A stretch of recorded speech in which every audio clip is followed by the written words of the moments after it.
사구려 향시 터지지 않은 폭탄처럼 나는 그것을 집어들었다. 가벼운 무게에도 불구하고 내 마음은 알 수 없는 불안감에 짓눌렸다. 김지훈, 박수아 세 글자가 인쇄된 봉투였다. 김지훈, 나의 전남편. 이혼한 지 반년 만에 그가 처음으로 나에게 연락한 것이었다. 같은 금빛 글씨로 이렇게 쓰였다. 안에는 서류 대신 짙은 붉은색의 금박으로 장식된 큰 초대장이 들어있었다. 아래에는 시간, 장소, 그리고 서울에서 가장 비싼 호텔 이름이 적혀 있었다. 마지막에는 손글씨로 작은 문장이 덧붙여져 있었다. 서연 씨, 박수아 씨가 준우가 아빠 인생의 가장 중요한 순간을 함께 해주기를 진심으로 바라고 있어요. 아이에게는 아빠의 사랑이 필요하잖아요. 저도 준우를 친아들처럼 아껴줄 거예요. 나는 그 눈에 거슬리는 하트 모양을 쳐다보며 거의 실수를 터뜨릴 뻔했다. 박수아 세 글자가 차갑게 스쳐 지나갔다. 반년 전 바로 이 여자가 아직 티도 나지 않는 배를 내밀고 우리 집 소파에 앉아 울면서 자신들은 진정한 사랑이니 제발 자신들을 허락해달라고 애원했었다. 김지훈은 그녀 뒤에 서서 그녀의 어깨를 감싸 안으며 나에게 말했다. 서연아, 수아는 순수해. 괴롭히지 마. 우리 좋게 헤어지자. 준우 양육비는 내가 나중에 꼭 줄게. 좋게. 나중에 꼭. 나는 초대장을 쥐고 발코니로 나갔다. 햇살이 조금 눈부셨다. 거실에서는 아들 준우가 바닥에 앉아 항공모함 리고 조립에 열중하고 있었다. 그건 내가 그의 5살 생일 때 석 달 동안 야근하며 모은 돈으로 사준 것이었다. 그는 아주 진지하게 놀고 있었다. 작은 미간을 찌푸린 옆모습은 가끔 나를 김지훈의 그림자를 보는 듯 착각하게 만들었다. 하지만 이내 순수하고 집중된 눈빛이 그 희미한 그림자를 흩어버렸다. 반년 동안 김지훈은 아들을 한 번도 찾아오지 않았다. 전화 한 통도 없었고 그가 약속했던 양육비는 말할 것도 없었다. 내가 전화하면 통화 중이거나 박수아가 받아 짜증스럽게 말했다. 지훈 씨 샤워 중이에요. 또는 지훈 씨 회의 중이에요. 법원에서 판결한 매달 800만 원, 반년이면 4,800만 원. 그에게는 박수아에게 사준 가방 하나, 아니면 그들의 새 집에 달린 크리스탈 샹들리에 하나 값에 불과했다. 이제 그들은 결혼한다. 떠들썩하게 손님을 초대하고 심지어 내 아들에게 그들의 화동이 되어달라고 한다. 붉은 카펫을 깔고 꽃잎을 뿌리며 남의 가정을 파괴하고 세운 그들의 위대한 사랑을 축하하라고. 나는 몸을 돌려 발코니의 차가운 난간에 등을 기댔다. 그 초대장을 햇빛에 비추니 금빛 글씨가 촌스럽고 오만하게 반짝였다. 아빠의 사랑을 증명하고 친아들처럼 아껴줄 거예요. 나는 천천히 초대장을 접어 그 달콤하고 역한 냄새가 나는 봉투에 다시 넣었다. 처음에 느꼈던 작은 아픔과 황당함은 점차 가라앉아 차갑고 단단한 무언가로 변했다. 나는 아들 곁으로 가서 쪼그리고 앉았다. 준우가 고개를 들었다. 눈이 반짝였다. 엄마, 봐봐. 항공모함 거에 다 만들었어. 준우, 정말 잘했어. 나는 그의 머리를 쓰다듬으며 마치 저녁 식사 메뉴를 논하듯 평온한 목소리로 말했다. 준우야, 며칠 뒤에 아빠가 아주 큰 파티를 할 건데 준우를 초대하고 싶대. 특별한 임무도 준비했대. 가고 싶니? 준우는 눈을 깜빡였다. 아빠라는 단어는 좀 낯설었지만 호기심이 더 컸다. 특별한 임무가 뭔데요? 화동이 되는 거요. 멋진 옷을 입고 맨 앞에서 걸어가면서 사람들에게 예쁜 꽃을 나눠주는 거지. 나는 웃으며 말했다. 그런데 말이야. 그 파티에서 누군가 준우에게 뭘 물어보거나 엄마가 전해달라는 말을 전해달라고 할 수도 있어. 엄마 좀 도와줄 수 있을까? 만약 그때 어떤 아줌마가 준우에게 반지를 가져다 달라고 하거나 누군가 뭘 물어보면 엄마가 가르쳐준 대로 말해줄 수 있겠니? 준우는 아는 듯 모르는 듯 했지만 멋진 옷과 특별한 임무라는 말에 고개를 끄덕였다. 네 엄마, 뭐라고 말해야 하는데요? 급할 것 없어. 엄마가 가르쳐줄게. 나는 그를 품에 안았다. 그에게서 나는 은은한 어린이, 바디워시 향을 맡으며 시선은 멀리 고층 빌딩 틈새로 보이는 하늘을 향했다. 그 봉투의 금빛이 여전히 내 눈에 박혀있는 듯했다. 김지훈, 박수아. 평생 잊지 못할 결혼식을 원했지? 좋아. 이 전처가 너희들의 진정한 사랑에 걸맞은 평생 잊지 못할 성대한 선물을 해주지. 준우가 잠든 후 나는 조용히 그의 침실 문을 닫고 차가운 거실로 돌아왔다. 창밖에 네온사인이 번쩍이며 내 무표정한 얼굴을 비쳤다. 나는 책장 맨 아래 칸에서 얇은 먼지가 앉은 수납함을 끌어냈다.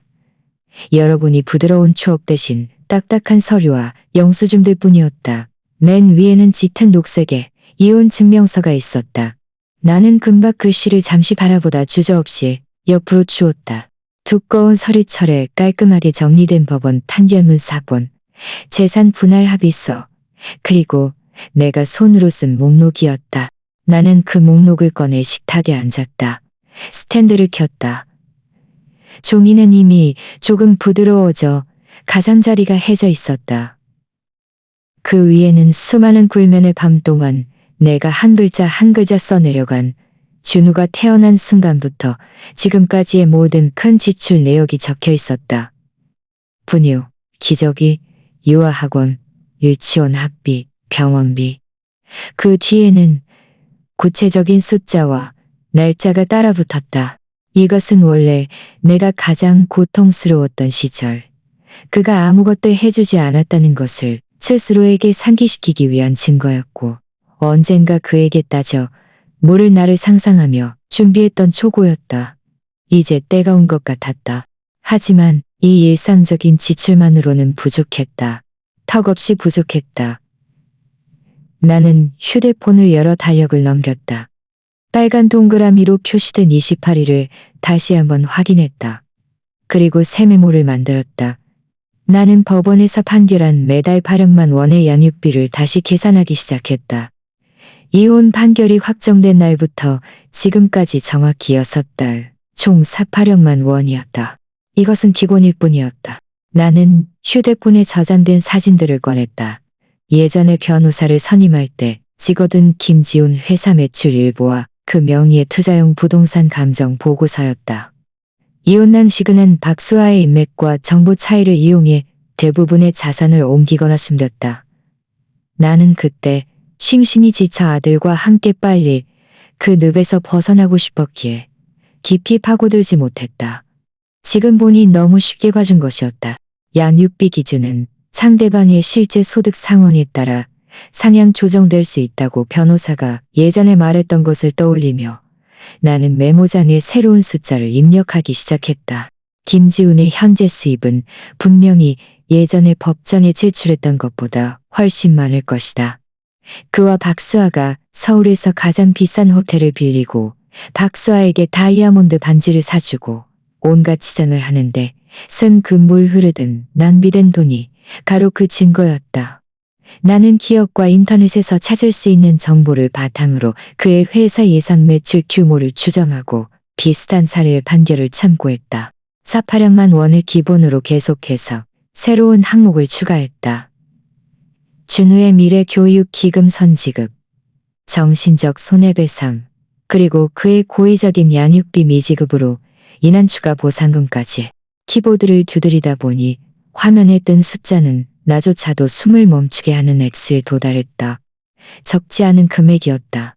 사치에 익숙한 그들이 한동안 가슴 아파할 만한 액수였다. 이것은 단순히 돈을 요구하는 것이 아니었다. 이것은 칼이었다. 날카롭고 번뜩이는 칼날을 갈아 가장 적절한 순간에 그들의 화려한 쇼 한가운데를 꿰뚫어버릴 칼. 그들이 공들여 꾸민 행복과 품위가 바늘에 찔린 풍선처럼 펑 하고 소리내며 흔적도 없이 터져버리도록. 그 다음 며칠 동안 나는 평소처럼 출근하고 준우를 데리러 가며 아무 일도 없었던 것처럼 규칙적인 생활을 했다. 다만 매일 밤 준우가 유치원 숙제를 마친 후 나는 그와 역할극 게임을 했다. 준우야, 이제 그 특별한 임무 연습 좀 해볼까? 나는 거실 소파를 결혼식 무대로 삼고 그의 작은 인형들을 사회자와 박수하러 삼았다. 네? 준우는 신이 나서 엄마와의 새로운 게임이라고 생각했다.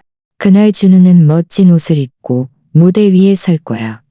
그리고 사회자 아저씨가 우리의 귀여운 화동 할 말이 있나요? 라고 말하거나 신부 아줌마가 허리를 굽혀 준우에게 말을 걸 수도 있어. 그때 엄마가 가르쳐준 대로 아빠를 보고 그 아줌마에게 또렷하게 말하는 거야. 알겠지? 네? 준우는 똑바로 서서 작은 얼굴을 굳히고 진지한 표정을 지으려 노력했다. 그리고는 맑은 목소리로 입을 열었다. 눈빛은 맑았고 어른들의 세상에서 볼 수 있는 비아냥이나 분노는 전혀 없었다. 그저 사실을 진술할 뿐이었다. 이런 순수함이야말로 가장 강력한 무기였다. 그리고 나는 그를 이끌었다. 그리고 아빠를 보고 말할 거예요. 준우는 잠시 멈칫했다. 그에게는 꽤 긴 문장인 듯했다. 아빠가 저랑 엄마한테 빚진 2천만 원 양육비. 오늘 정산해 주실 수 있어요? 엄마가 제 교육기금으로 쓰라고 했어요. 2천만 원. 이 숫자를 나는 그가 막힘없이 말할 수 있을 때까지 수없이 반복시켰다. 나는 이 숫자의 구체적인 의미를 설명하지 않고 그저 아빠가 주겠다고 약속했지만 아직 주지 않은 돈, 엄마와 준우가 마땅히 받아야 할 돈이라고만 알려주었다. 정말 잘했어. 우리 아들. 나는 그를 안아보래 뽀뽀했다. 아이를 이용한다는 생각에 잠시 스쳤던 미세한 아픔은 이내 더욱 거센 차가운 감정에 덮여있다. 이것은 이용이 아니다. 이것은 이용이 아니다. 이것은 우리가 마땅히 받아야 할 것을 되찾는 것이다. 시간은 그 날짜를 향해 하루하루 흘러갔다. 김지훈 쪽에서는 아무런 소식도 없었다. 아마도 내가 참고 넘어갈 것이라고 혹은 소위 아이의 건강한 성장을 위해 타협할 것이라고 확신했을 것이다. 웨딩드레스를 입은 옆모습 사진에 지훈 씨가 꿈처럼 아름답다고 했어요 라는 글이, 산더미 같은 명품 선물 사진에는 모두의 축복 감사해요, 사랑해요 라는 글이, 호텔 웨딩홀의 꽃 장식 사진에는 모든 것이 제가 원하던 모습이에요 라는 글이 올라왔다. 나는 그 어느 게시물도 놓치지 않고 평온하게 스크롤했다. 심지어 마지막 게시물에는 좋아요까지 눌러주었다. 박수아는 거의 다음 순간에 개인 메시지를 보냈다. 서연 씨, 좋아요 눌러주셔서 감사해요. 준우 화동 복장은 저희가 이미 준비해뒀어요. 정말 귀여워요. 28일에 제 시간에 데려와 주세요. 리허설도 해야 하니까 좀 일찍 와주시는 게 좋아요. 귀여워, 귀여워, 귀여워, 귀여워. 나는 화면 속 톡톡 튀는 이모티콘을 보며 천천히 답장을 보내드릴게요. 네, 꼭 제 시간을 보내드릴게요. 휴대폰을 닫고 나는 옷장으로 가서 28일에 입을 옷을 고르기 시작했다. 너무 튀어서 내가 결혼식을 망쳐 온 것처럼 보여서도 안 되고, 그렇다고 너무 초라해서 저 신혼부부에게 비참하게 대비되어서도 안 되고, 아주 오래전에 내가 샀던 옷이었다. 그때 김지우는 내가 이 옷을 입으면 기품 있어 보인다고 칭찬했었다. 그 위에 옅은 회색의 니트 가디건을 걸쳤다. 단정하고 차분하게 하객들 틈에 섞여 무대 위 모든 것을 지켜보기에 충분했다. 옷을 고른 후 나는 다시 그 수납함을 열었다. 손으로 쓴 목록, 법원 판결문 사본, 그리고 내가 나중에 정리해서 인쇄한 자세한 계산 근거가 포함된 양육비 정산서를 모두 내가 평소 출근할 때 쓰는 가장 큰 토트백 안쪽 주머니에 넣었다. 가방은 튼튼한 캔버스 재질이라 물건이 많이 들어갔다. 이 모든 것을 마친 후 나는 변호사에게 짧은 메시지를 보냈다. 이 변호사님, 예전에 양육비 강제집행과 추가 양육비 소송에 대해 문의드렸던 건데요. 자료는 거의 다 준비되었습니다. 이번 주 일요일 이후로 정식으로 개입해 주셔야 할 것 같아요. 변호사는 곧바로 답장했다. 알겠습니다. 답하고 휴대폰을 내려놓았다. 특히 내일이 바로 28일이었다. 나는 준우의 닫힌 방문을 돌아보았다. 작은 녀석은 오늘 밤 유난히 달콤하게 자는 듯했다. 아마 꿈속에서도 특별한 임무를 연습하고 있을 것이다. 나는 다가가 조용히 문고리를 돌렸다. 복도 불빛에 비친 그의 붉어진 작은 얼굴, 눈꺼풀 아래로 길게 드리워진 속눈썹 그림자. 거실에는 나 혼자와 이미 준비된 나 혼자와 침묵의 선물이 남아 있었다. 내일 엄마가 너와 우리 것을 되찾으러 갈게. 28일 아침 햇살은 눈부시게 빛났다. 마치 아무것도 모르는 방관자처럼 나는 먼저 미세 원피스를 갈아입었다. 옷감은 여전히 부드러웠지만 허리 부분이 기억보다 아주 조금 헐렁해져 있었다. 이혼 후 반년 동안 마음고생과 노동으로 살이 빠진 탓이었다.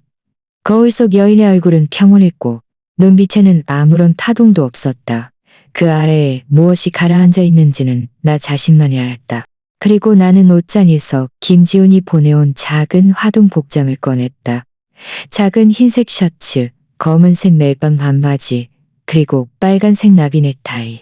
옷감은 좋았고 재단도 섬세했다. 심지어 유명 아동복 브랜드 라벨까지 붙어 있었다. 박수아는 이 체면을 위해 돈을 아끼지 않은 모양이었다. 나는 조용히 준우를 깨웠다. 작은 녀석은 눈을 비비며 일어났다. 내 손에 들린 옷을 보자마자 졸음이 싹 가시고 눈이 반짝였다. 엄마, 오늘이에요? 오늘이에요? 이거 입고 임무 수행하는 거예요? 이거 입고 임무 수행하는 거예요. 오늘이야. 나는 그에게 옷을 입혔다. 마지막으로 빨간 나비 넥타이를 매주자 멋지고 늠름한 작은 신사가 내 앞에 섰다. 하지만 이 차림새는 보면 볼수록 역설적이었다. 엄마, 저 멋져요? 준우는 거울 앞에서 한 바퀴 돌며 조금 수줍어하면서도 기대에 찬 목소리로 물었다. 멋있어. 우리 아들이 최고 멋있어. 나는 쪼그리고 앉아 그의 옷매무새를 마지막으로 정리했다. 그의 눈을 보며 말했다. 준우야, 말할 내용 다 기억하지? 긴장하지 말고 우리가 게임하듯이 하면 돼. 기억했지? 그는 힘껏 고개를 끄덕였다. 작은 얼굴에는 진지함이 가득했다. 먼저 아줌마 반지 보고 아빠한테 돈 달라고 하는 거요. 그래. 나는 그를 안아주며 더 이상 말하지 않았다. 어떤 말은 한 번이면 충분했다. 집을 나서기 전 나는 토트백을 마지막으로 확인했다. 그 선물은 안쪽 주머니에 단단히 자리 잡고 있었고 뻣뻣한 가장자리가 손가락에 느껴져 안심이 되었다. 나는 또 평소 잘 사용하지 않던 오래된 휴대폰 하나를 꺼내 완전히 충전하고 녹음 모드를 설정한 후 가방 안에 넣었다. 모든 준비가 끝났다. 우리는 택시를 타지 않고 지하철을 탔다. 이 시간대 지하철은 사람이 그렇게 많지 않았다. 준우는 눈에 띄는 예복을 입고 있어 많은 사람들의 시선을 끌었다. 몇몇 사람들의 시선을 끌었다. 몇몇 사람들은 친절하게 그가 귀엽다고 칭찬하며 공연이라도 가냐고 물었다. 준우는 나를 보았고 내가 미소 지으며 고개를 끄덕이자 그는 작은 가슴을 쭉 펴고 약간 자랑스러운 듯 말했다. 숨길 것도 부끄러워할 시계 화동으로 가요. 숨길 것도 부끄러워할 시계 화동으로 가요. 주변 사람들의 시선은 순식간에 의미심장해지며 나와 그 사이를 오갔다. 부끄러워야 할 사람은 호텔 저쪽에 있었다. 지하철역을 나서자 그 호화로운 호텔의 금빛 첨탑이 눈앞에 보였다. 입구에는 이미 커다란 웨딩 사진 보드가 세워져 있었다. 김지우는 말끔한 양복을 입고 박수아는 화려한 웨딩 드레스를 입고 있었다. 두 사람은 서로를 안고 환하게 웃고 있었다. 옆에는 지훈 사료를 안고 환하게 웃고 있었다. 옆에는 지훈 사랑이라는 필기체 글씨가 쓰여 있었다. 햇빛이 보드 표면에 반사되어 눈부셨다. 준우는 사진을 올려다보며 나는 그의 손을 꽉 잡고 보드를 피해 옆쪽 회전문으로 호텔 로비에 들어섰다. 고급 향수, 신선한 꽃, 음식 냄새가 뒤섞인 따뜻한 향기가 코를 스쳤다. 로비에는 사람들이 오고 갔고 대부분 화려한 옷차림이었다. 안내 표지판은 매우 눈에 띄게 만들어져 있었다. 김씨 집안 결혼 피로연이라는 글자 아래에 화살표가 그려져 있었다. 우리는 화살표를 따라 걸었고 이내 연회장에 있는 층에 도착했다. 엘리베이터 문이 열리자마자 시끄러운 소리와 음악 소리가 쏟아져 들어왔다. 연회장 입구는 포토존으로 꾸며져 있었다. 꽃밭이, 반짝이는 조명, 그리고 전문 사진사가 손님들을 불러 모아 사진을 찍어주고 있었다. 박수아는 웨딩드레스를 입고 김지훈의 팔짱을 낀 채 환하게 웃으며 손님들과 사진을 찍고 있었다. 그녀는 오늘 정말 아름다웠다. 정교한 화장, 조명 아래 반짝이는 웨딩드레스의 작은 보석들. 마치 진짜 공주 같았다. 김지훈은 그녀 옆에 서서 의기양양했고 입가에는 숨길 수 없는 미소가 걸려 있었다. 그들은 우리를 보지 못했다. 양복을 입고 가슴에 직원 명찰을 단 한 남자가 뛰어와 준우를 스쿨 터보더니 즉시 얼굴에 미소를 지었다. 한준우 어린이 맞죠? 아이고, 기다리고 있었어요. 이리 와요. 신부 아줌마가 기다리고 있어요. 그가 준우의 손을 잡으려 하자 준우는 무의식적으로 뒤로 물러나 나를 보았다. 나는 그의 등을 살짝 밀며 직원에게 말했다. 죄송합니다. 아이가 좀 낯을 가려서요. 아이가 좀 낯을 가려서요. 걱정 마세요. 차이부터 낯을 가려서요. 저희에게 맡기세요. 걱정 마세요. 저희에게 맡기세요. 저희에게 맡기세요. 저희에게 맡기게 장담하며 준우의 손을 잡았다. 그 작고 꼿꼿한 뒷모습은 이내 수많은 그림자 속에 사라졌다. 나는 즉시 따라 들어가지 않았다. 연회장 입구에서 조금 떨어진 옆쪽에 서 있었다. 이곳은 입구 상황을 잘 볼 수 있으면서도 눈에 잘 띄지 않는 곳이었다. 계속해서 손님들이 도착했고 축의금을 내며 축하 인사를 건넸다. 김지훈과 박수아는 밀려드는 손님을 응대하느라 정신이 없었다. 1초 정도 멈칫했다. 박수아에게 섞인 웃음소리는 멀리서도 들렸다. 잠시 후 김지훈은 겨우 한숨 돌린 듯 이쪽을 힐끗 보았다. 그리고는 마치 중요하지 않은 장식품이나 배경처럼 아주 자연스럽게 시선을 돌렸다. 얼굴에 미소도 변함이 없었다. 그는 고개조차 살짝 숙이지 않았다. 잘 되었다. 위선적인 안부 인사는 피할 수 있었으니. 나는 몇 분 더 기다렸다. 준우가 박수아 곁에 도착했을 것이라고 짐작한 후에야 옷매무새와 어깨에 맨 가방을 정리하고 연회장 안으로 발걸음을 옮겼다. 실내는 급도로 화려했다. 크리스탈 샹들리에가 눈부신 빛을 뿜어냈고 모든 테이블에는 값비싼 생화와 와인잔이 놓여 있었다. 정면의 대형 스크린에서는 김지훈과 박수아의 연애 스토리가 계속해서 흘러나왔다. 만남부터 사랑에 빠지고 프로포즈하는 장면까지 감미로운 음악과 자막이 함께했다. 공기 중에는 샴페인과 케이크의 달콤한 향기가 떠다녔다. 손님들은 대부분 자리에 앉아 있었고 웅성거리는 대화 소리가 들렸다. 내 시선은 대화 토릭의 말을 걸고 있었다. 내 시선은 홀떴다. 이내 무대 옆 주빈석 준우를 발견했다. 그는 박수에서 준우를 발견했다. 김지훈은 조금 떨어진 곳에 서서 사장님처럼 보이는 몇몇 사람들과 웃으며 이야기하고 있었다. 준우는 조금 불편한 듯 작은 몸이 뻣뻣했고 눈은 수시로 입구 쪽으로 향했다. 그의 시선이 마침내 나를 포착했을 때 나는 그가 분명히 안도하며 굳어있던 작은 어깨가 살짝 내려가는 것을 분명히 볼 수 있었다. 나는 가장 뒤쪽, 가장 구석진 자리에 앉았다. 이 테이블은 메인 무대에서 가장 멀리 떨어져 있었고 음식 나르는 통로에 가까워 거의 아무도 앉아있지 않았다.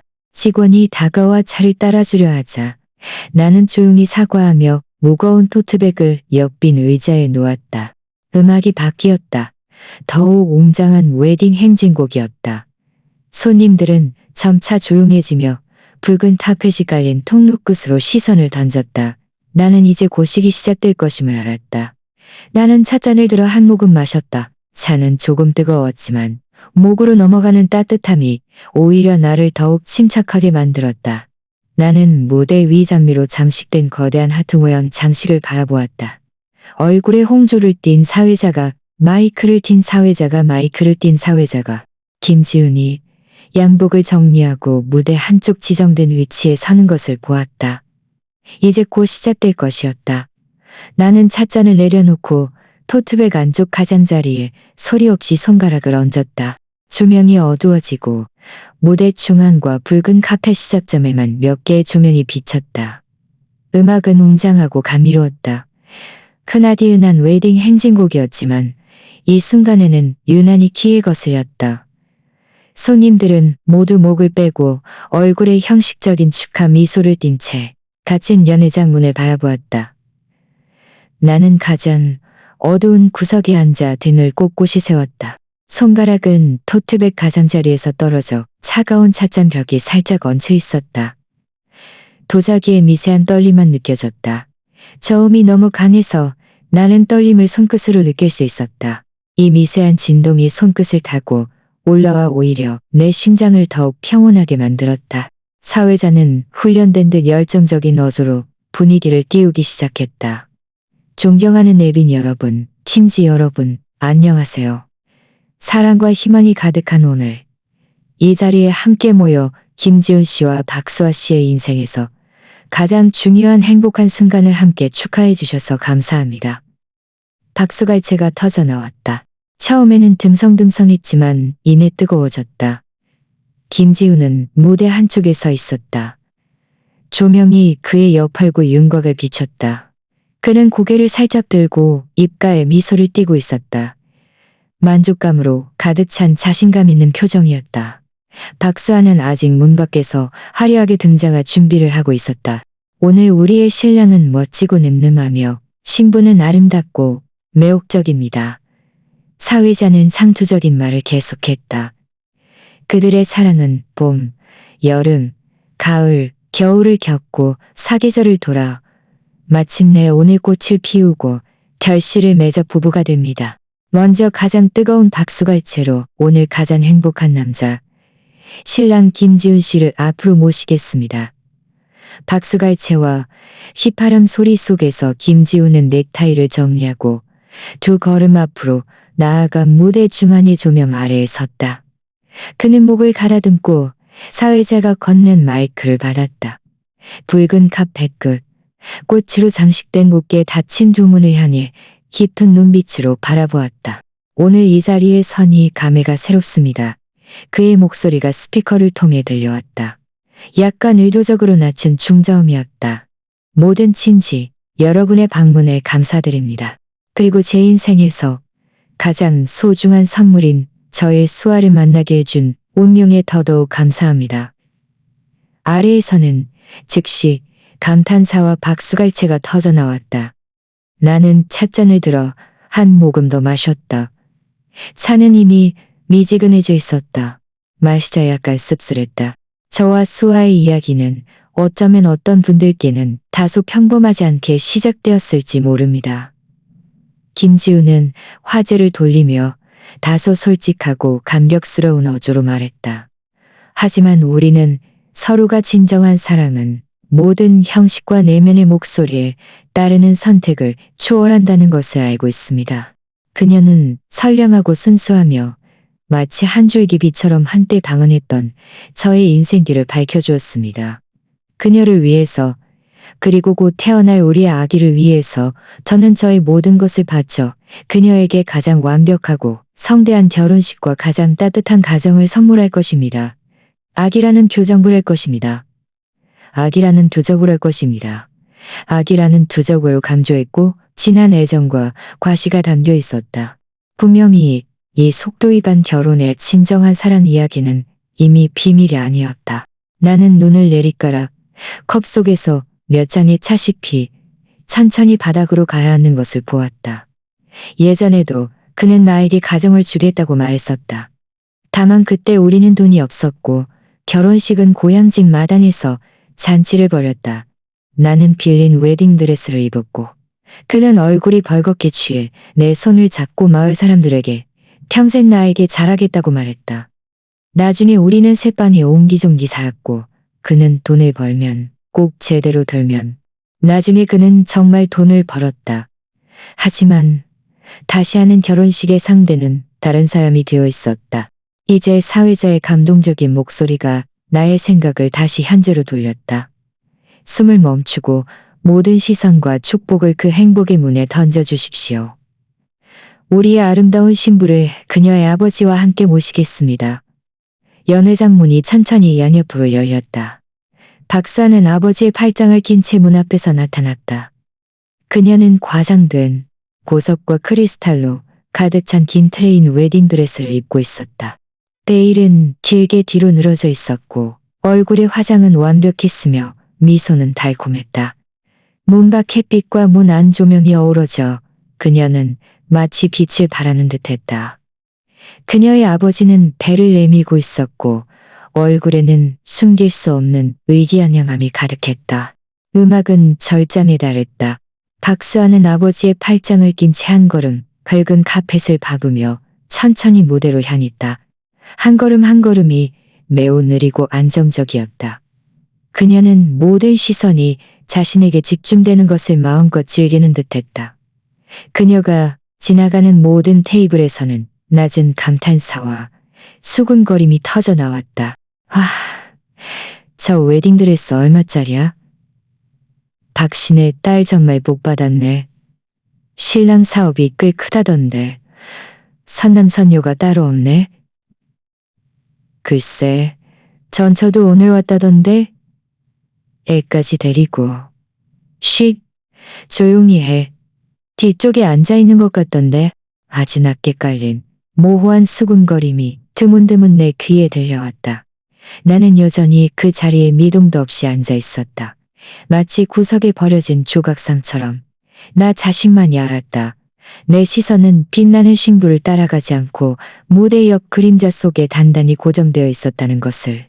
그곳에서 작은 그림자가 직원에게 살짝 앞으로 밀려나고 있었다. 준우였다. 그는 장미 꽃잎으로 가득 찬 등나무 바구니를 들고 그 섬세한 작은 예복을 입은 채 조명 가장자리에 조금 어색하게 서 있었다. 그는 약간 긴장한 듯 보였다.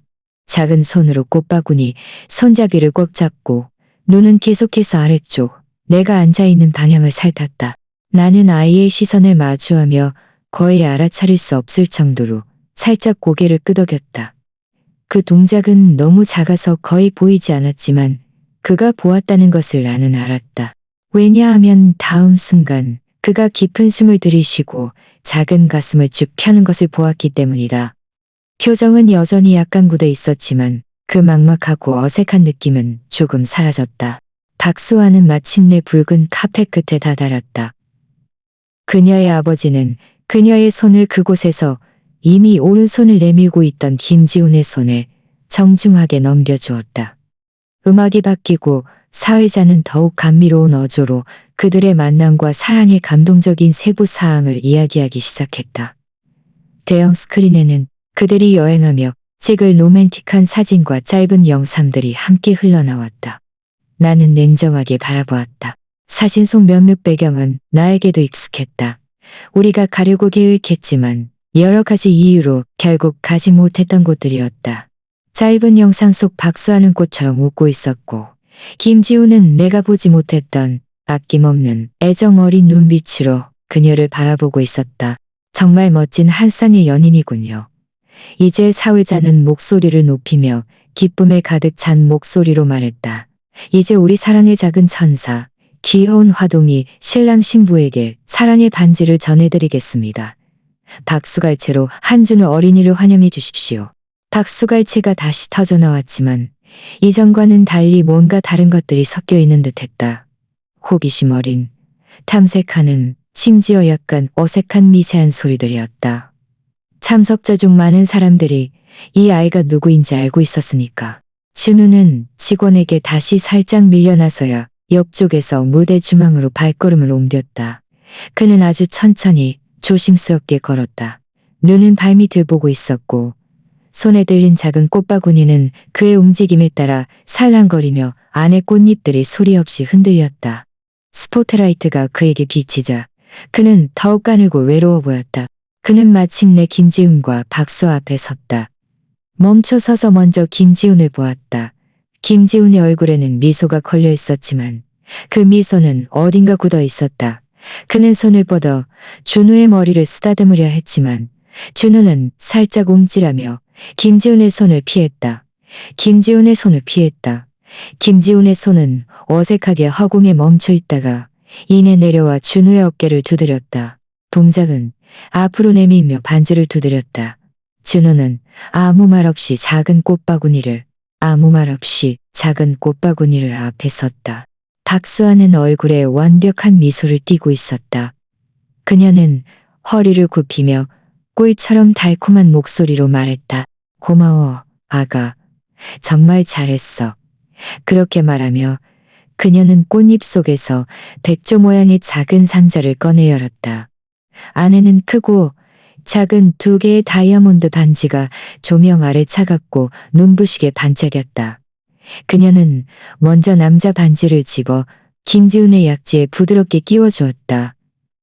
그리고는 자신의 왼손을 내밀어 김지훈이 자신에게 반지를 끼워주길 기다렸다. 김지훈은 더 큰 여자 반지를 집어 조심스럽게 박수아의 여자 반지를 집어 조심스럽게 아래에서는 올해와 같은 박수갈채가 터져 나왔다. 사회자는 흥분하여 외쳤다. 이제 신랑은 신부에게 키스할 수 있습니다. 김지훈은 고개를 숙여 박수아에게 키스했다. 스포트라이트가 두 사람에게 비치자 그들의 포옹하는 모습이 대형 스크린에 비쳐 환호성과 휘파람 소리가 터져 나왔다. 준우는 임무를 마쳤으므로 원래대로라면 무대 옆으로 내려가야 했다. 그를 데려온 직원도 옆쪽에서 그에게 손짓하고 있었다. 하지만 준우는 움직이지 않았다. 그는 거의 비어버린 꽃바구니를 안고 그 자리에 서서 눈앞에서 열정적으로 키스하는 두 사람을 올려다보았다. 그리고 그의 시선은 박수아가 막 기운 다이아몬드 반지를 낀 왼손에 멈췄다. 그 다이아몬드 반지는 매우 컸고 메인 다이아 주변에는 작은 다이아들이 박혀있어 눈부시게 빛났다. 하지만 준우가 보고 있던 것은 새로 끼운 다이아몬드 반지가 아닌 듯했다. 그는 매우 진지하게 작은 미간을 살짝 찌푸린 채 무언가를 확인하는 듯 보였다. 몇 초 후 김지훈과 박수아가 김키스를 마치고 살짝 숨을 헐떡이며 서로를 바라보고 웃으며 다음 축복을 받을 준비를 하고 있을 때 준우는 갑자기 움직였다. 그는 옆으로 내려가지 않고 작은 꽃바구니를 안고 무대 다른 쪽 사회자가 서 있는 곳으로 걸어갔다. 사회자는 아직 마이크를 들고 다음 순서를 위해 감정을 다듬고 있었다. 준우가 자신에게 걸어오는 것을 보자 잠시 당황했지만 이내 직업적인 친절한 미소를 지으며 허리를 굽혀 마이크를 준우에게 살짝 가까이 대주었다. 아이가 무슨 축하의 말을 하려는 것이라고 생각한 듯했다. 이것은 좋은 현장 상호작용 기회였다. 우리 작은 천사가 할 말이 있나 봐요. 사회자는 웃으며 유도했다. 자, 어린이, 신랑 신부에게 무슨 말을 하고 싶어요? 아빠와 아줌마의 결혼을 축하하고 백년해로를 비워주는 건가요? 모든 시선은 다시 자연스럽게 이 작은 그림자에 집중되었다. 김지훈의 얼굴 미소는 옅어졌고 박수아도 살짝 미간을 찌푸렸지만 이내 다시 풀며 우아하고 단정한 미소를 유지한 채 준우를 바라보았다. 준우는 사회자 앞에 섰다. 그는 발 뒤꿈치를 살짝 들어야 겨우 마이크 아래쪽에 닿을 수 있었다. 그는 사회자를 넘어 무대 중앙의 박수아를 똑바로 바라보았다. 그는 작은 손을 뻗어 마이크를 잡았다.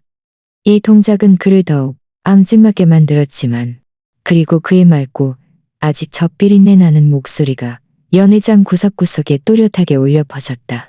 사회자 아저씨. 그는 먼저 예의 바르게 불렀다. 그리고 잠시 멈칫했다. 마치 기억을 더듬는 듯 용기를 내는 듯 했다.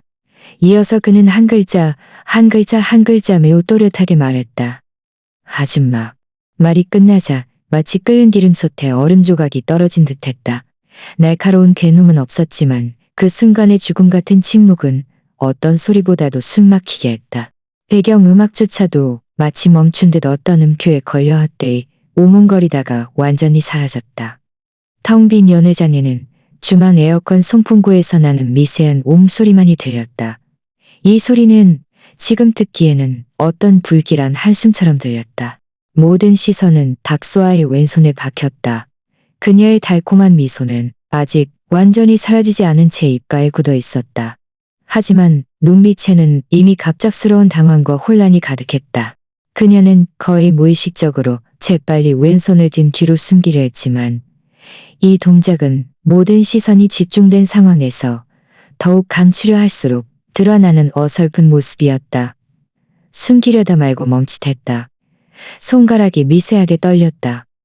그 반지를 자세히 보고 싶어 하는 듯 했지만 차마 그러지 못했다. 그것은 최신 다이아몬드 반지가 아니었다. 심플한 디자인의 황금 반지였다. 그녀의 왼손 중지에 끼워져 있었고 화려한 다이아몬드 결혼 반지. 옆에서 소박하고 심지어 약간 빛이 바랜 듯 보였다. 하지만 스포트라이트 아래에서 그 황금 테두리는 여전히 부드럽고 고집스러운 광택을 발하고 있었다. 김지훈의 얼굴색은 짧은 일, 2초 만에 의기양양한 붉은색에서 충격으로 창백해졌고 이내 흑빛으로 변했다. 그는 갑자기 고개를 돌려 박수아를 노려보았다. 입술이 움직였지만 마치 따져 묻고 싶어도 억지로 참는 듯했다. 이마에는 핏줄까지 돋아났다. 그의 시선 또한 그 금반지에 박혔고 눈빛에는 믿을 수 없다는 표정과 대중 앞에서 망신당한 수치심이 가득했다. 사회자의 얼굴에서는 직업적인 미소가 완전히 사라졌다. 그는 입을 벌린 채 손에 든 마이크를 거두지 못하고 어색하게 허공에 매달고 있었다. 그는 마치 정지 마법에 걸린 듯했다. 아마 수백 번의 결혼식을 진행하면서 이런 상황은 처음 겪는 것이었을 것이다. 아래 하객석은 마치 일시정지 버튼이 눌렸다가 다시 빨리 감기 버튼이 눌린 듯했다. 짧은 침묵 후 옹성거리는 수군거림이 파도처럼 빠르게 퍼져나갔다. 점점 커져서 억누를 수 없는 소란이 되었다. 금반지? 전 저거 아니야? 설마 저걸 착각한 건 아니겠지? 애가 겨우 5살인데 저렇게 똑똑히 기억한다고? 박수아 표정 봐. 모르는 척하는 것 같지 않아? 김지훈 얼굴 새파랗게 질렸네. 세상에, 이거 너무 막장 아니야? 각종 추측, 논쟁, 감탄, 심지어는 고소해하는 시선들이 무염이 거대한 그물처럼 무대 중앙의 신혼부부를 뒤덮었다. 원래 로맨틱하고 따뜻했던 분위기는 온데간데였고 그 자리를 기괴한 구경꾼 심리와 심판의 시선이 자지했다. 박수아는 마침내 정신을 차렸다. 그녀는 김지훈이 잡고 있던 손을 획 빼고 오른손으로 왼손을 꽉 잡았다. 마치 그 반지가 뜨거운 듯이. 그녀의 얼굴에서는 핏기가 싹 가셨고 정교한 화장조차도 그 창백한 얼굴 위에서 비참하고 우스꽝스러워 보였다. 그녀는 준우를 바라보았다. 눈빛은 복잡했다. 충격, 혼란, 그리고 미처 감추지 못한 분노까지. 어린이. 그녀는 울기보다 더 추한 미소를 억지로 지으며 메마른 목소리로 상황을 수습하려 했다. 혹시 잘못 본 거 아니니? 이건 아줌마가 직접 산 거야. 준우는 발뒤꿈치를 들고 작은 꽃바구니를 든 채 고개를 들어 그녀를 보았다. 아이의 눈은 흑백이 뚜렷했고 어른들의 어떤 음침함이나 계산도 비치지 않을 만큼 맑았다. 그는 고개를 저었다. 어조는 매우 단호했고 심지어 어떻게 자기가 뭘 끼고 있는지도 몰라? 하는 천진한 의문까지 담겨 있었다. 잘못 본 거 아니에요. 우리 엄마한테 작은 상자가 있는데 그 안에 딱 이 반지가 들어있어요. 아빠가 예전에 엄마한테 선물해줬다고 했어요. 안에는 글자도 새겨져 있어요. 안에는 글자도 새겨져 있어요. 새겨진 글자라는 두 단어는 가는 바늘처럼 현장의 팽팽한 신경을 정확히 찔렀다. 박수하는 손으로 입을 막고 뒤로 한 발짝 물러났다. 마치 준우의 말에 상처받은 듯했다. 그녀의 입술은 떨렸지만 한 글자도 내뱉지 못했다. 한 글자도 내뱉지 못했다. 그저 무의식적으로 손을 더 꽉 잡을 뿐이었다. 그녀는 글자가 끼워라고 말했던 것이었다. 그녀는 글자가 있는지 누구보다 잘 알고 있었다. 그녀는 디자인이 너무 심플해서 무심코 중지에 끼웠고 거의 그 존재를 잊고 있었다. 그런데 어떻게 이 안에 글자가 새겨져 있다는 것을 알았을까? 그것도 전처와 관련된 글자가? 김지훈의 얼굴색은 더 이상 난감하다는 말로 표현할 수 없었다. 그것은 격분, 수치심, 그리고 모든 것을 잃었다는 듯한 잿빛이 뒤섞여 있었다. 그는 박수아를 맹렬히 노려보았다. 그 눈빛은 그녀를 산채로 잡아먹을 듯했다. 그리고 그는 한 발짝성큼 준호 앞으로 다가갔다. 거대한 그림자가 압박감을 주었다. 목소리는 극도로 낮게 깔렸지만 분노로 인해 일그러져 있었다. 준우, 헛소리하지 마. 얼른 내려가. 그렇게 말하며 그는 손을 뻗어 마이크 옆에 있는 준우를 끌어내려 했다. 준우는 그에게 놀라 작은 얼굴이 하얗게 질렸지만 꽃바구니를 안고 뒤로 한 발짝 물러나 김지훈의 손을 피했다. 하지만 그는 울지도 도망가지도 않았다. 오히려 단호하게 그 자리에 서서 다시 김지훈을 바라보았다. 그의 눈에는 나이를 초월한 평온한, 아니 임무를 수행하는 진지함이 담겨 있었다. 그는 다시 입을 열었다. 목소리는 여전히 맑고 또렷하게 마이크를 통해 울려 퍼졌다. 이번에는 그의 말이 연회장 전체를 완전히 뒤흔들었다. 아빠, 그는 불렀다. 이 호칭은 믿을 수 없을 정도로 역설적으로 들렸다. 저는 헛소리하는 거 아니에요. 그리고 그는 잠시 멈칫했다. 엄마가 가르쳐준 더 긴 문장을 떠올리는 듯했다. 그리고는 막힘없이 술술 말했다. 한 글자 한 글자가 침묵한 공기 속에 작은 망치처럼 울려 퍼졌다. 엄마가 제 교육기금으로 쓰라고 했어요. 2천만 원, 양육비, 교육기금. 이 단어들의 조합은 폭탄과도 같은 위력이었다. 아래에서는 더 이상 억제할 수 없는 웅성거림이 맹렬히 터져나왔다. 어떤 이는 놀라서 자리에서 벌떡 일어났고 어떤 이는 실수로 와인잔을 떨어뜨렸다. 이리 깨지는 소리가 날카롭게 귀를 찔렀다. 모든 사람의 표정은 놀람, 당원, 비웃음, 흥분이 뒤섞여 극적이었다. 수근거리는 소리는 거의 지붕을 뚫을 듯했다. 2천만 원 양육비라니. 세상에, 김지훈이 양육비도 안 줬어? 법원 판결도 아니고 자기가 빚진 돈이라고? 전처가 온 게 이거였구나. 빚 받으러 온 거였어. 애한테 저런 식에서 대놓고 돈 달라고 시키다니. 이 방법 너무 독한데? 버림받은 애한테 양육비도 안 주고 전처 반지까지 상간녀한테 끼워주다니. 저 남자 정말 쓰레기 아니야? 플래시가 미친 듯이 터지기 시작했다. 초대된 사진사들인지 아니면 몇몇 열성적인 하객들의 휴대폰인지 알 수 없었다. 김지훈과 박수아는 무대 중앙에 서서 온갖 시선과 조명에 집중되어 도망갈 곳이 없었다. 박수아는 이미 완전히 멍해져 있었다. 단지를 잡고 있던 손이 힘없이 늘어졌고 멍하니 서서 눈빛은 텅 비어 있었다. 반지와 2천만 원이라는 이중 충격에서 아직 정신을 차리지 못한 듯했다. 공들여 한 화장은 창백한 얼굴 위에서 비창하고 우스꽝스러워 보였다. 김지훈의 가슴은 격렬하게 오르내렸다. 그는 준우를 노려보다가 갑자기 고개를 돌려 아래쪽을 향해 흉포한 눈빛으로 샅샅이 뒤졌다. 그의 시선은 마침내 혼란스러운 인파를 뚫고 자장 구석지고 조용한 나에게 닿았다. 나는 여전히 그 자리에 앉아 있었고 자세도 거의 변하지 않았다. 다만 손에 들고 있던 찻잔은 어느새 조용히 내려놓아져 있었다. 나는 그의 시선을 마주하며 평온하게 심지어 차갑게 그를 응시했다. 그의 눈빛에는 믿을 수 없는 격분과 질문이 가득했다. 마치 너야, 네가 시킨 거지 라고 말하는 듯했다. 나는 거의 알아차릴 수 없을 정도로 입꼬리를 살짝 올렸다. 그래, 나야. 하지만 게임은 아직 끝나지 않았어. 나는 옆 의자에 놓인 캔버스 토트빅의 손잡이를 잡았다. 거친 캔버스 재질이 손바닥에 다 단단한 느낌을 주었다. 그리고는 온 홀을 뒤덮는 점점 커지는 소란 속에서 수많은 밝거나 어두운 시선들이 집중된 가운데 나는 천천히 그 가장 어두운 구석에서 일어섰다. 일어선 순간 나는 모든 시선이 무대 중앙에 비참한 신혼부부에게서 나에게로 일제히 쏠리는 것을 느낄 수 있었다. 그 시선들에는 논란, 탐색, 뒤늦은 깨달음, 그리고 숨김없는 구경꾼 심리와 흥분이 담겨 있었다. 나는 서두르지 않았다.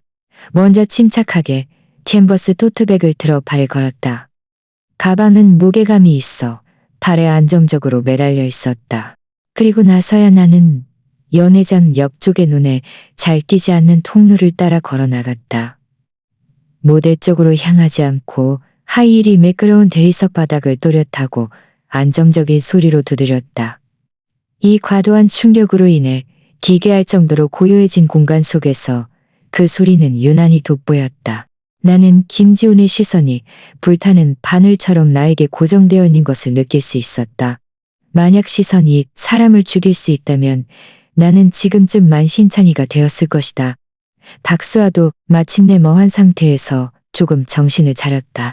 그녀는 한 걸음 한 걸음 다가오는 나를 보며 창백했던 얼굴이 점차 경악과 원망이 뒤섞인 표정으로 변해갔다. 그녀는 무의식적으로 김지훈 뒤로 움츠러들었고 손가락은 신경질적으로 웨딩드레스의 풍성한 치맛자락을 움켜쥐었다. 나는 그들을 보지 않았다. 내 시선은 무대 위 작은 그림자에 머물렀다. 준우는 여전히 그 자리에 서서 비어버린 꽃바구니를 안고 아래쪽의 갑작스러운 혼란을 조금 어색하게 바라보다가 자신에게 다가오는 나를 보았다. 내가 무대 가장자리에 닫아 그를 올려다보자 그는 즉시 나에게 손을 뻗었다. 나는 그 따뜻한 작은 손을 잡고 살짝 당겨 그를 무대에서 안아내렸다. 그는 즉시 내 목을 꼭 껴안고 작은 얼굴을 내 어깨에 묻었다. 무대 위에서 억지로 지탱했던 침착함과 용기는 이제 미세한 떨림으로 변해 있었다. 나는 그의 등을 토닥이며 낮은 목소리로 말했다. 무서워하지 마, 아가. 정말 잘했어. 그리고 그를 내려놓고 손을 잡았다. 이 모든 것을 마친 후에야 나는 마침내 무대 위의 김지훈과 박수호야 나는 마침내 무대 위의 김지훈호야. 사회자는 이미 완전히 멍해져 있었다. 마이크를 든 채 어찌할 바를 모르고 이쪽과 신혼부부를 번갈아 보며 이마에 땀방울을 흘리고 있었다. 배경음악은 이미 멈춰 있었고 대형 스크린에만 신혼부부의 달콤한 영상이 소리 없이 계속 흘러나왔다. 이 순간에는 더없이 역설적이었다. 한서영, 이제 그만해. 김지훈이 마침내 폭발했다. 그는 사회자의 손에서 마이크를 낚아채듯 빼앗았다. 목소리는 극도의 분노와 수치심으로 일그러져 스피커를 통해 날카로운 굉음을 냈다. 오늘은 내 결혼식이야. 작정하고 망치러 온 거야? 애한테 헛소리 가르치고 너 정말 영치도 없어? 아래에서는 억눌렸던 놀라움과 숨죽이는 소리가 터져나왔다. 나는 조용히 그의 격분한 모습을 바라보았다. 그가 소리를 지른 후에야 입을 열었다. 나는 마이크를 사용하지 않았지만 내 목소리는 충분히 또렷했고 앞줄의 하객들 뿐만 아니라 기괴한 침묵에 빠진 홀 전체에 들릴 만큼 충분했다. 영치? 나는 그 단어를 평온한 목소리로 마치 날씨를 이야기하듯 반복했다. 김지훈, 나한테 영치를 말해. 반년 전 당신과 이 박수아 씨가 우리 집 거실에 앉아 진정한 사랑을 운운하며 나에게 허락을 구했을 때 당신은 영치를 생각했나? 나는 한 걸음 더 무대 가장자리로 다가가 그를 올려다보며 한 글자 한 글자 말했다. 결혼 기간 중 재산을 빼돌리고 법정에서 가난한 척 울부짖어 결국 매달 8억만 원의 양육비 판결을 받고는 돌아서서 박수아 씨에게 수천만 원짜리 다이아몬드 반지를 사주고 수억 원짜리 결혼식을 준비했을 때 당신은 영치를 준비했을 때 당신은 영치를 생각했나? 판결 확정 후 6달 동안 당신은 양육비 한 푼도.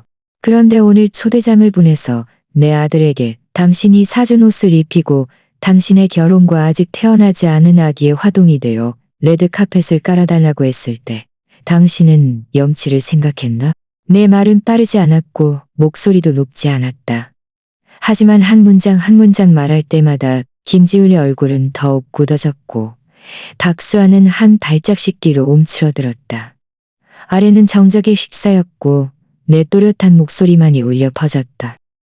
나는 양육비는 일시적으로 자금 유동성이 어려워서. 김지훈은 얼굴이 잿빛이 되어 변명하려 했다. 자금 유동성? 나는 그의 말을 끊었다. 입꼬리에 아주 희미한 비웃음이 걸렸다. 나는 팔에 맨 토트백에서 미리 준비해둔 서리철을 꺼냈다. 두꺼운 크라프트지. 색깔은 눈부신 조명 아래에서 다소 소박해 보였지만 무시할 수 없는 무게감을 지니고 있었다. 나는 서리철을 펼쳐 안에 인쇄된 깔끔한 교화 숫자가 적힌 서류를 그와 아래 하객들을 향해 들어 보였다. 김지훈, 박수수아. 나는 그들의 이름을 읊었다. 마치 지극히 평범한 통지서를 낭독하듯이. 이것은 법원 판결과 당신이 지난 반년 동안의 실제 수입 및 소비 상황에 따라 재계산된 금액입니다.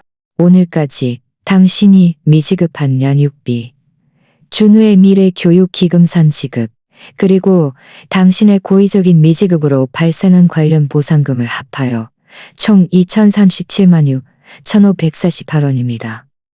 나는 숨도 쉬지 않고 정확히 원 단위까지 이 숫자를 읊었다. 아래에서는 순식간에 더욱 큰 소란이 터져나왔다. 이것은 산세 내역입니다. 나는 서리철에서 몇 장의 종이를 꺼냈다. 그 위에는 깔끔한 목록과 계산 근거가 적혀 있었다. 오늘 참석하신 모든 친지 여러분, 특히 박수아 씨 쪽 귀빈들께 제가 하나하나 읽어드릴까요? 당신이 어떻게 자금 유동성이 어려웠으면서도 수억 원을 쓰고 미인을 위해 아낌없이 돈을 썼는지 한번 보시죠. 헛소리. 너는 날 모함하고 데이터를 위조하는 거야. 김지우는 완전히 혼란에 빠졌다.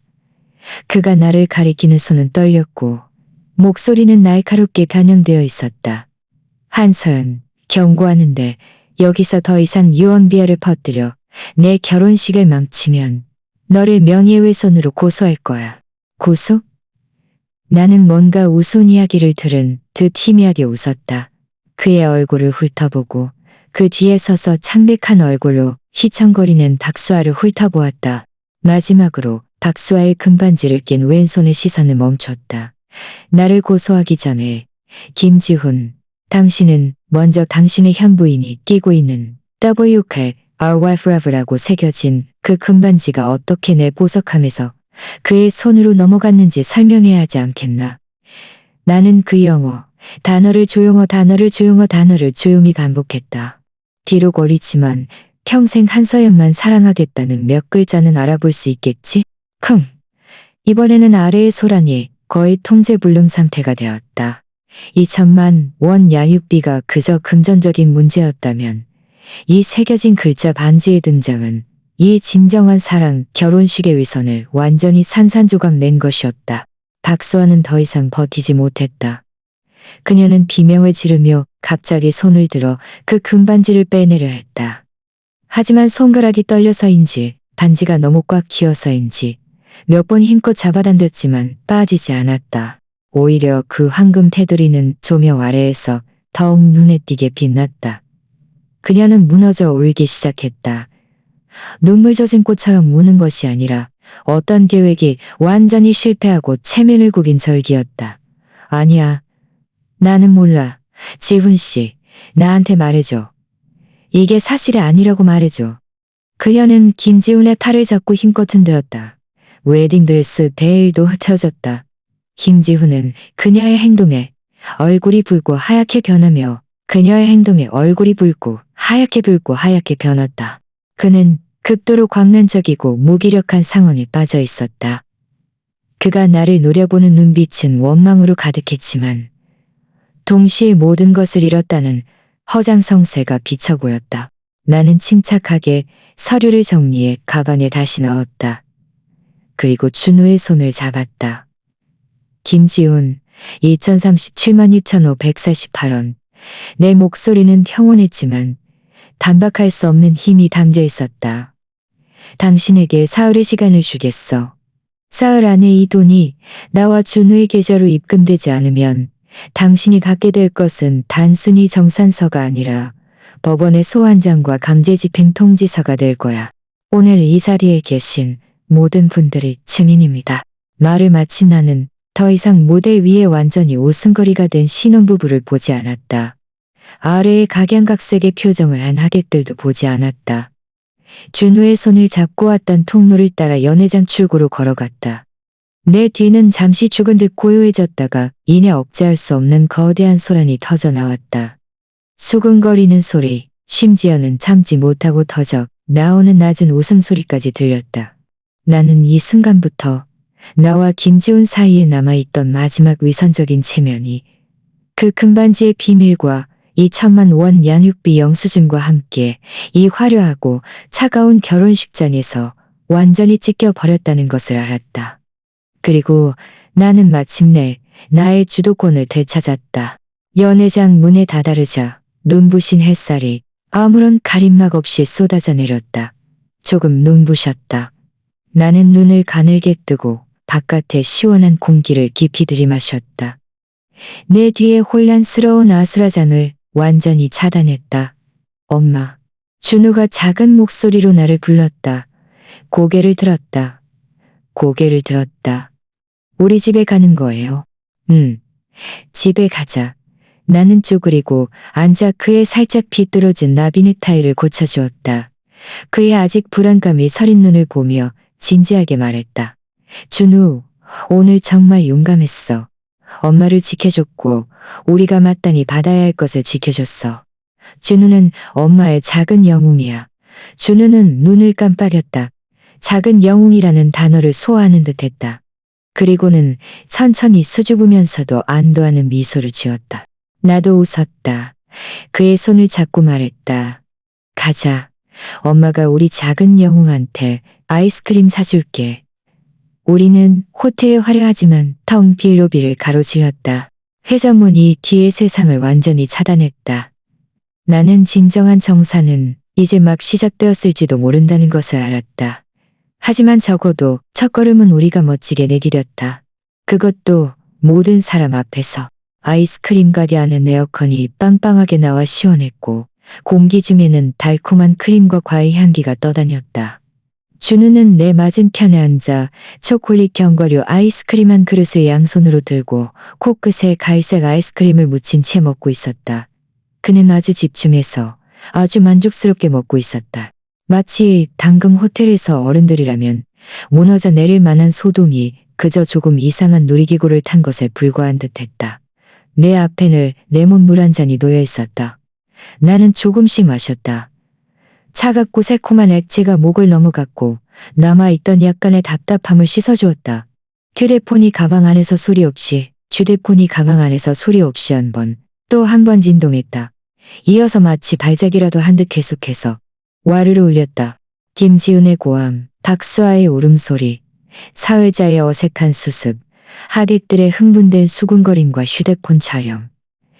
이 모든 장면이 내 머릿속에서 마치 직접 본 것처럼 선명하게 그려졌다. 잘 되었다. 그들이 공들여 준비한 성스러운 결혼식이 마침내 평생 잊지 못할 모습이 된 것이다. 준우가 고개를 들고 혀로 입술을 핥으며 작은 목소리로 물었다. 엄마, 우리 나중에 또 아빠한테 가야 해요? 나는 컵을 내려놓고 그의 코끝에 묻은 아이스크림을 닦아주며 고개를 저었다.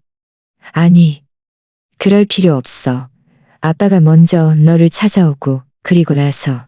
나는 잠시 생각하다가 아이가 이해할 수 있는 표현을 골랐다. 그리고 나서 우리에게 빚진 것을 다 갚으면 돼. 그 2천만 원 말하는 거예요. 준우는 눈을 깜빡였다.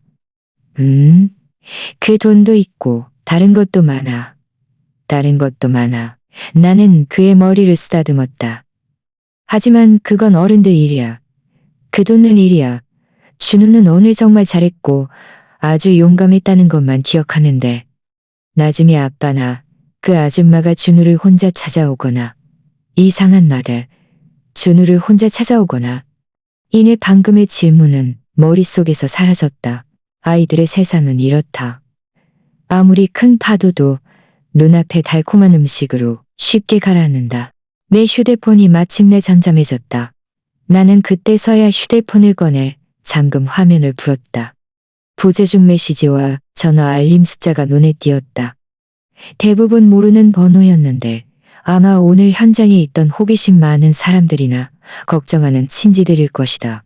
김지훈과 박수아의 공동 친구였던 몇몇 사람들의 연락도 있었다. 예전에는 그럭저럭 아는 사이였다.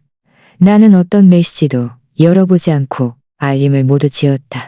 카카오톡에서 이 변호사님의 프로필 사진을 찾았다. 클릭해보니 내가 호텔을 떠나기 전에 보낸 짧은 메시지. 계획대로 진행되었습니다. 라는 메시지가 있었다. 이 변호사님은 거의 즉시 답장했다. 알겠습니다. 여론이 이미 형성되기 시작했습니다. 관련 자료는 준비되었으니 언제든 법적 절차에 들어갈 수 있습니다. 연락 유지해 주십시오. 나는 네라고 답하고 마음을 진정시켰다. 그리고 나는 지역 커뮤니티, SNS와 활발한 몇몇 카카오톡 단톡방을 열어보았다. 역시나 특별히 검색할 필요도 없이 첫 화면과 채팅방은 이미 도배되어 있었다. 아직 선명한 현장 영상은 유출되지 않았지만 아마 현장에 있던 체면 있는 사람들이나 김씨 집안, 박씨 집안에서 급히 언론을 막았을 것이다. 하지만 글과 모자이크 처리된 사진들은 이미 하늘을 뒤덮고 있었다. 오늘 대박. 이미 하늘을 뒤덮고 있었다. 오늘 뒤덮고 있었다. 전처가 아들들이고 신랑과 상간녀에게 따져 오를 데리고 신랑과 상간녀에게 고 신랑과 상간녀에게 따져 결혼식이 아수라장으로 변했대. 자세한 내용 좀. 그 금반지 대체 뭔데? 진짜 글자 새겨져 있어? 2천만 원 양육비. 법원 판결이야 아니면 자기가 빚진 돈이야? 저 남자 진짜 쓰레기네. 전처 언니 정말 멋있다. 그렇게 많은 사람 앞에서 침착하다니.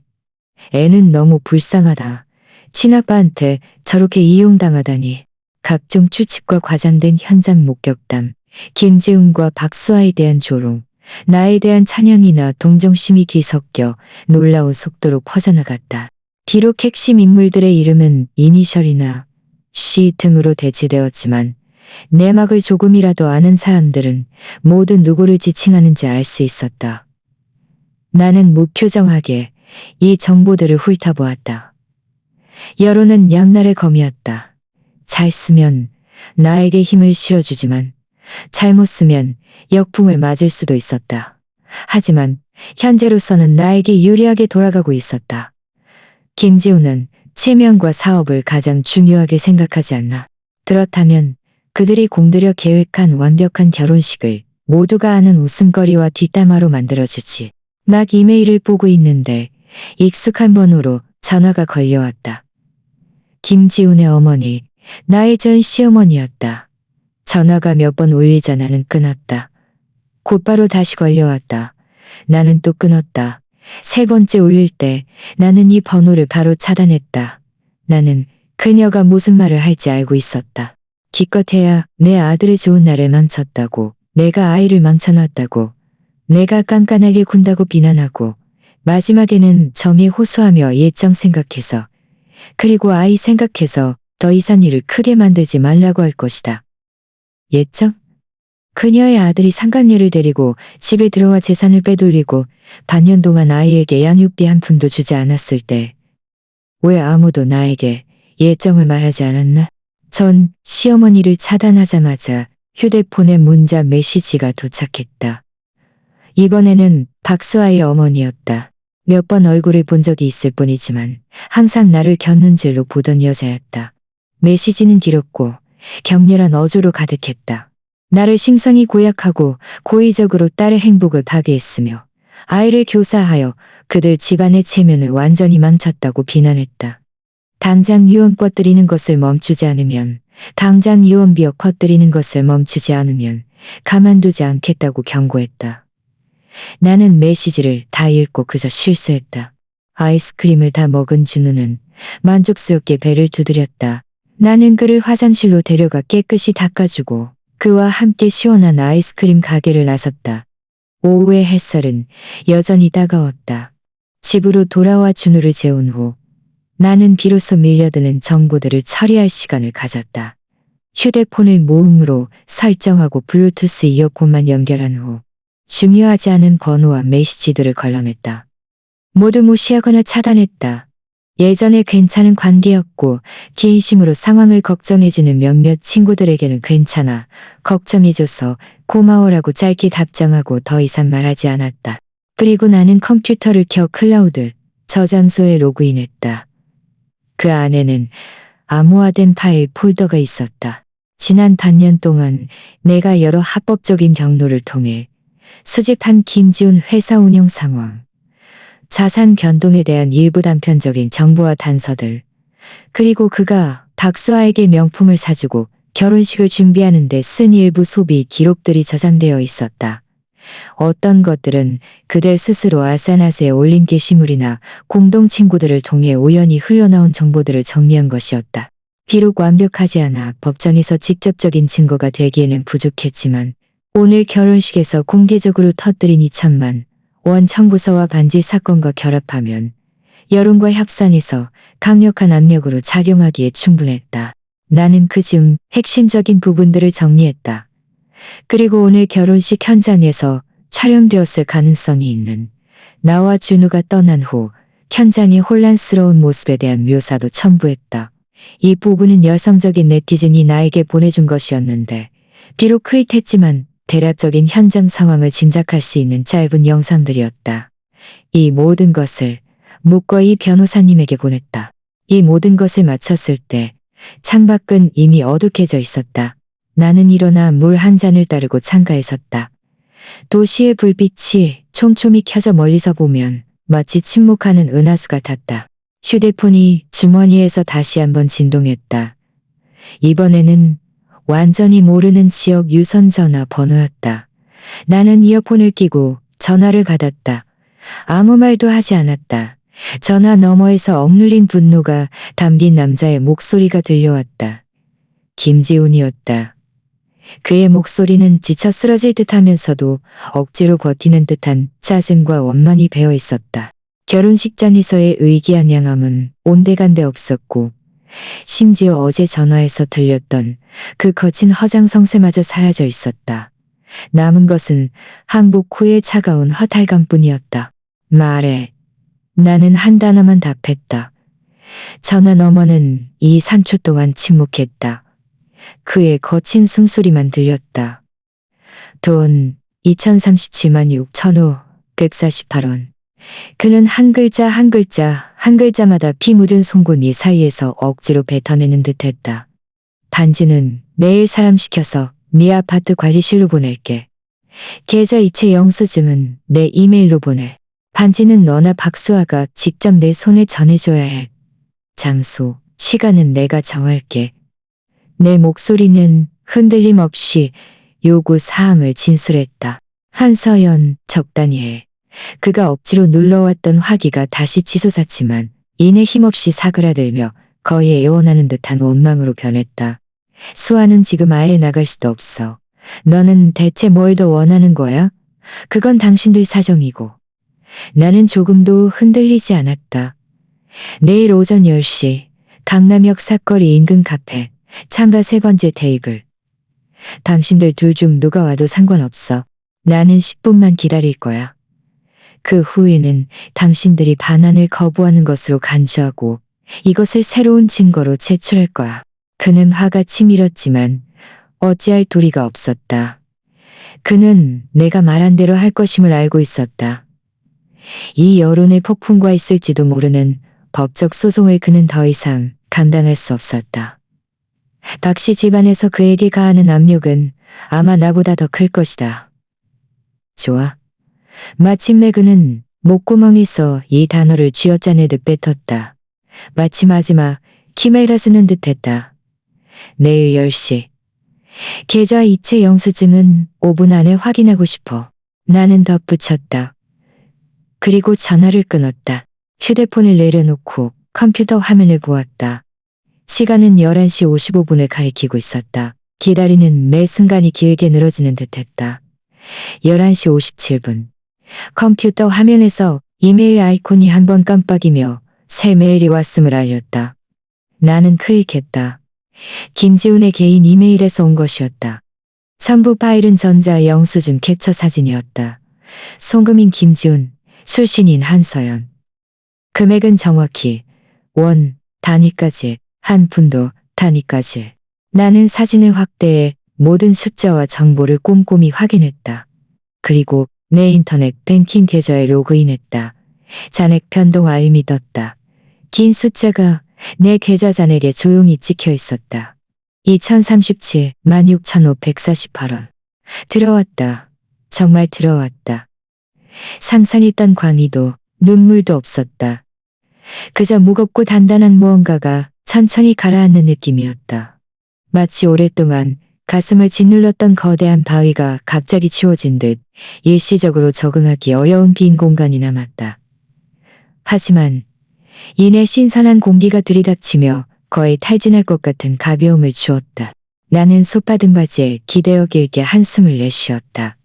이 한숨은 지난 반년 동안의 서러움, 분노, 분통, 그리고 어젯밤부터 오늘 하루 종일 팽팽했던 신경을 모두 천천히 내뱉는 듯했다. 나는 휴대폰을 들어 이 변호사님에게 메시지를 보냈다. 입금 완료되었습니다. 2037만 6,548원. 내일 오전 10시 반지 회수합니다. 이 변호사님은 거의 즉시 답장했다. 알겠습니다. 축하드립니다. 내일 제가 동행해야 할까요? 나는 잠시 생각하다가 답장했다. 아닙니다. 공공장소라서 함부로 행동하지 못할 겁니다. 안전에 유의하겠습니다. 네, 계속 연락 주십시오. 나중에 문제가 생기면 언제든 알려주십시오. 감사합니다. 이 변호사님. 대화를 마치고 나는 컴퓨터를 끄고 스탠드도 껐다. 거실은 어둠에 잠겼고 창밖 멀리 네온 불빛만이 커튼 틈새로 들어와 바닥에 희미한 그림자를 드리웠다. 나는 준우의 방문으로 가서 조용히 문틈을 열었다. 그는 깊이 잠들어 있었고 작은 가슴이 고르게 오르내렸다. 달빛이 그의 평화로운 잠든 얼굴에 떨어져 순수하고 티 없이 빛났다. 나는 한참을 바라보다 조용히 문을 닫고 내 방으로 돌아왔다. 나는 바로 잠들지 않았다. 오래된 수납함을 열어 맨 아래 칸에서 오래된 사진첩을 꺼냈다. 앞몇 장은 나와 김지훈이 막 결혼했을 때의 사진이었다. 젊은 얼굴에는 근심 없는 웃음이 가득했다. 뒤쪽에는 준우가 생겼다. 사진 속에는 작고 부드러운 생명체가 더해졌다. 그 뒤로 갈수록 사진은 줄어들었다. 그 뒤로 갈수록 사진은 줄어들었고 내 웃음도 옅어졌다. 나는 그중 한 장을 집어들었다. 괭일된 준우를 안고 있는 나. 김지훈은 내 어깨에 손을 안고 있는 나. 김지훈은 내 어깨에 손을 안고 있는 나. 잠시 바라보다가 나는 이 사진을 꺼냈다. 그리고 사진첩에 있는 김지훈의 얼굴이 선명하게 나온 다른 모든 사진들도 꺼냈다. 두툼한 뭉치였다. 그리고 나는 미리 침대 옆 탁자에 놓아둔 가위를 집어들었다. 짤깍짤깍다. 고요한 밤에 또렷한 가위 소리가 유난히 선명했다. 나는 사진 속 김지훈 부분을 조심스럽게 오려냈다. 어떤 사진은 오려내고 난이 나와 준우만 남았고, 어떤 사진은 오려내고 난이 나와 준우만 남았고, 어떤 사진은 춤추는 파란 불꽃이 그 응고된 추억들을 핥아 순식간에 검게 태우고 잘게 부서진 채로 만들어 윤이 나는 스테인리스 싱크대 위에 떨어뜨렸다. 그리고 수도꼭지를 틀어 사하하고 마지막 큰절까지 깨끗이 씻어냈다. 이 모든 것을 마친 후 나는 손을 씻고 침실로 돌아왔다. 그렇게 잘 나는 나와 준우만 남은 사진들을 다시 사진첩에 넣었다. 사진첩은 얇아졌고 가벼워졌다. 침대에 누워 눈을 감았다. 몸은 피곤했지만 정신은 이상할 정도로 또렷했다. 내일 반지를 되찾으면 과거와의 마지막 유형적인 끈도 완전히 끊어질 것이다. 이 돈은 과거에 대한 청산이자 보상이며 나와 준우의 미래를 위한 든든한 기반이었다. 그것은 과거의 상처를 치유할 수는 없지만 적어도 우리가 미래를 조금 더 여유롭게 살아갈 수 있도록 해줄 것이다. 생계를 위해 비굴하게 고개 숙일 필요 없이 김지훈과 박사의 삶은 순탄치 않을 것이다. 이 금액은 김지훈의 회사에 큰 타격을 주어 그들의 신혼생활에 무거운 그림자를 들이우기에 충분할 것이다. 박씨 집안은 이토록 큰 망신을 당했으니 김지훈이라는 이 사위에 대해 원망만 남았을 것이다. 그리고 이것은 시작에 불과하다. 여론의 여파, 사업 파트너들의 시선, 주변 사람들의 눈초리, 이 모든 것을 그들이 소화하는 데는 오랜 시간이 걸릴 것이다. 그리고 나, 한서연은 더 이상 배신당한 후 구석에 숨어 눈물을 훔치던 가련한 존재가 아니다. 나는 나만의 방식으로 모든 사람 앞에서 첫 번째 빚을 받아냈다. 물론 이것이 끝은 아니다. 이것은 그저 시작일 뿐이다. 내가 진정으로 발을 굳건히 딛고 이 세상을 마주할 수 있는 시작. 창밖의 밤은 짙은 먹물 같았지만 나는 곧 해가 뜰 것임을 알았다. 이불을 잘 덮고 옆으로 돌아 누웠다. 마침내 나는 편안한 어둠 속으로 잠겼다.